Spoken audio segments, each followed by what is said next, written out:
La balade aux rousses, c'est notre habitude. L'explication, pourquoi, comment, d'où cela vient-il?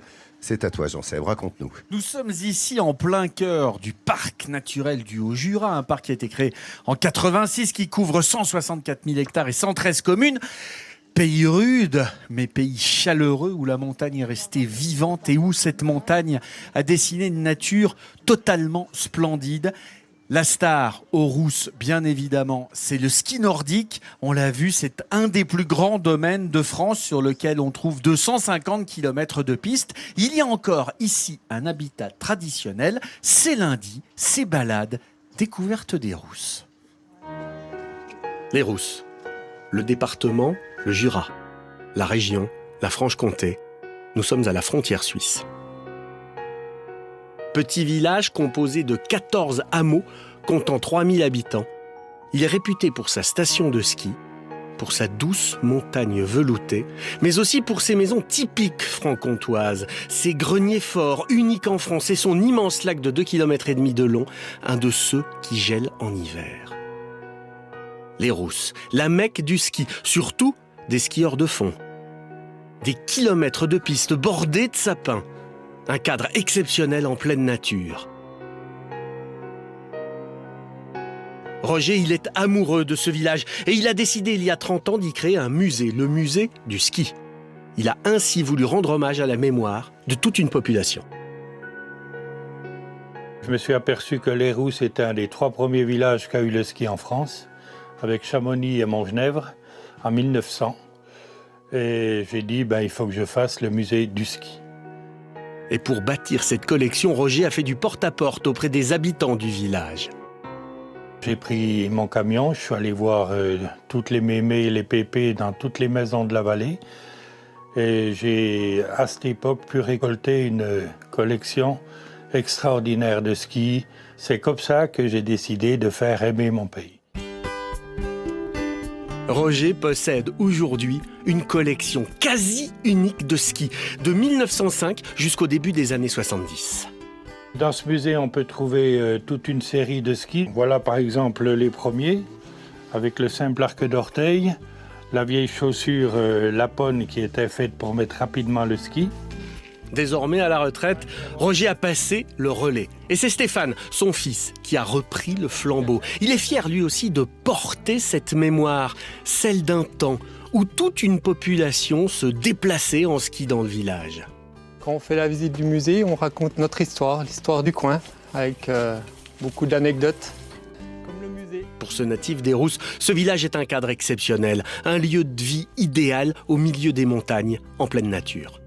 On a tout ici, un bon climat, on est à côté de la Suisse, on a une super nature, on a une vie agréable. C'est le plus bel endroit du monde. Le plus bel endroit du monde. Ces hameaux composés de vieilles fermes franc-comtoises réhabilitées. Un peu plus loin, Roger nous fait découvrir cet habitat si typique, les anciennes demeures avec leurs greniers forts d'antan. Aujourd'hui, il n'en reste que 3. Ici, on est devant un des plus beaux greniers forts des Rousses, le grenier fort qui protégeait les maisons contre le feu et contre le pillage. Ici, dans celui-là, il y a 3 portes. Des portes taillées dans le bois de sapin avec beaucoup de nœuds, comme on peut voir. Et même à la hache, on ne peut pas traverser une porte comme ça. Et dedans, on mettait les semences, on mettait les titres de propriété, on mettait les cloches des vaches, tout ce qui était précieux dans la maison. Comme ça, si la ferme principale brûlait, l'essentiel était protégé dans ce grenier fort. La ferme franc-comtoise, une architecture unique, avec ses toits en pente aux fameux pans coupés.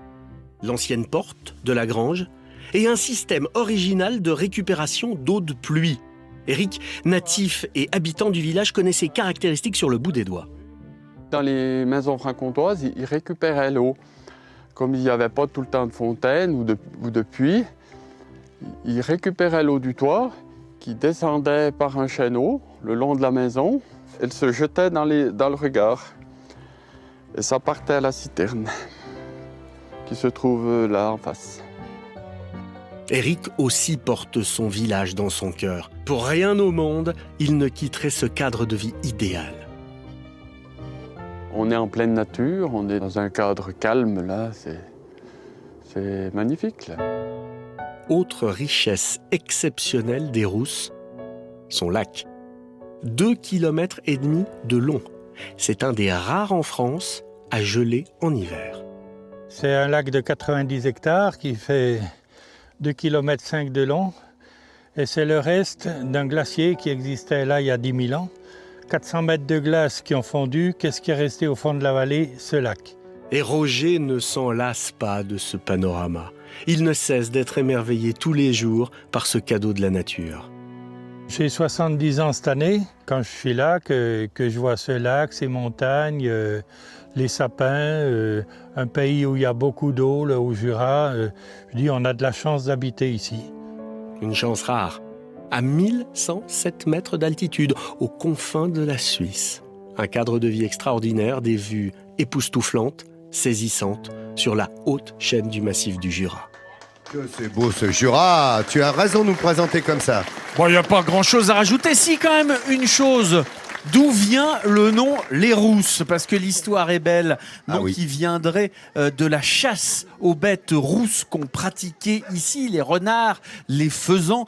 Et les habitants de la vallée venaient ici. Ils allaient aux Rousses. Le nom est resté et c'est devenu ce village dans lequel nous sommes. Voilà, c'est les précisions du professeur, c'est toujours comme ça. Et le professeur de gastronomie aujourd'hui, ça parle du comté. T'as vu comme il aime le Jura?